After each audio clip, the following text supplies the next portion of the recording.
Landscape issues never ending. Hey, doesn't the grass look a lot better now? Hey, it still has a few brown spots, but the grass is filling in. Since I had the water off during the winter, I just turned it on a few weeks ago, got it going. I even bought we bought a brand new lawnmower, electric lawnmower. I'll show you that some other time because I thought it was kind of slick. In any case, what did I talk to you about last time on here? Remember, if you were with me, you would have seen that I took out where the landscape piping for the drainage was. This is where it dumps down into the from the downspout right into that drain right there. See there? Okay, that tied in. There's another drain way back over there. I'm gonna have to fix that one later. But then that drain also tees off. It runs all the way over here, runs into another drain. And I showed you all about that and why I had to dig that up and all that. That's just on some other episodes. You'll have to take a look at that, and it dumps out right there. But today, what are we going to talk about? Well, we're going to talk about more downspouts. As a matter of fact, we're only going to talk about one downspout today. I've got a piece of pipe here. I had that extra from another downspout that I worked on before that I tied into an existing drain. Here I've got a little coupling, and you see how this pipe is. You can see where the dirt was around it, and from there up was all exposed. And I wanted to get that down into the ground to where the connection is. I thought those connections were quite nice. It has an extension piece on there that you can adjust wherever this ties into there. I'll have to figure out how to pull that apart. Shouldn't be very hard, but I want this just to go from here down to the dirt there and then zip around and connect in over there underneath the ground. And I'm gonna use this longer one. I'm only gonna use a little section of it. I'll put a coupling in here wherever I have to do it. I don't want to have the coupling too close to where I see that coupling down there. Hopefully I'll just have to figure it out, right?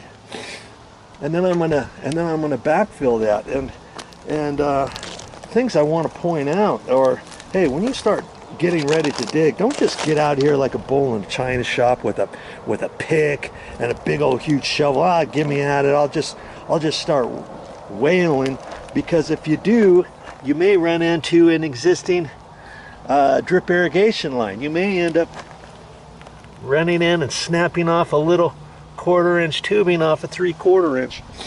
And you know, I had to be careful with that, and it had a bulge in it, and now I can push that back down after I get all this taken care of. So that's the project today, and it's part of this entire video series on landscaping issues that you can fix on your own. Hey, stop paying somebody else. Don't think every time you have some sort of landscaping issue come up that you have to call your gardener, your weekly gardener, or if you don't have a gardener, oh yeah, I'm gonna have to call up a professional landscaper. He's gonna come out here.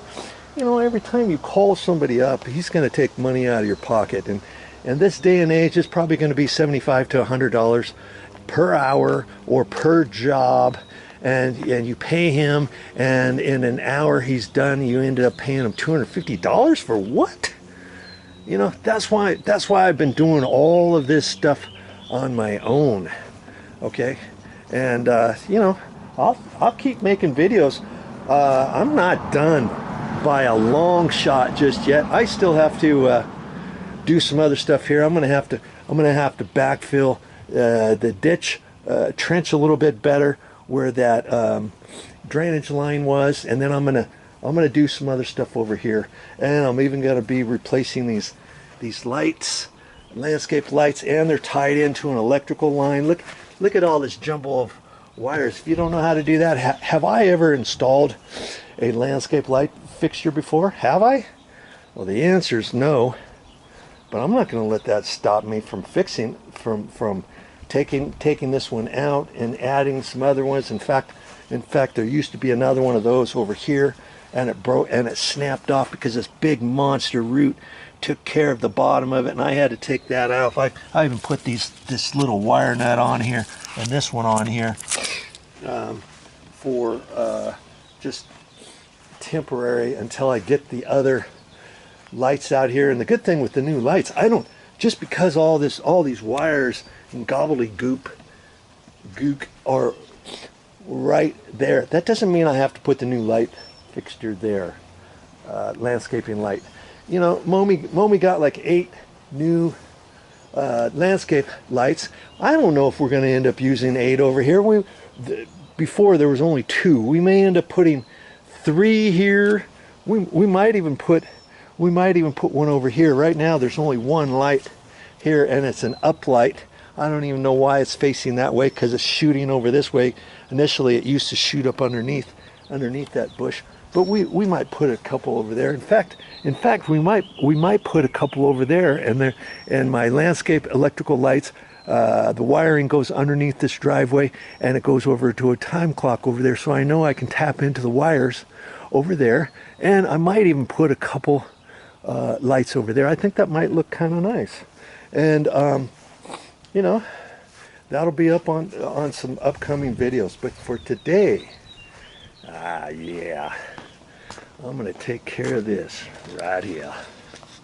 Not going to be that hard either. Hey, if I can do it, you can do it.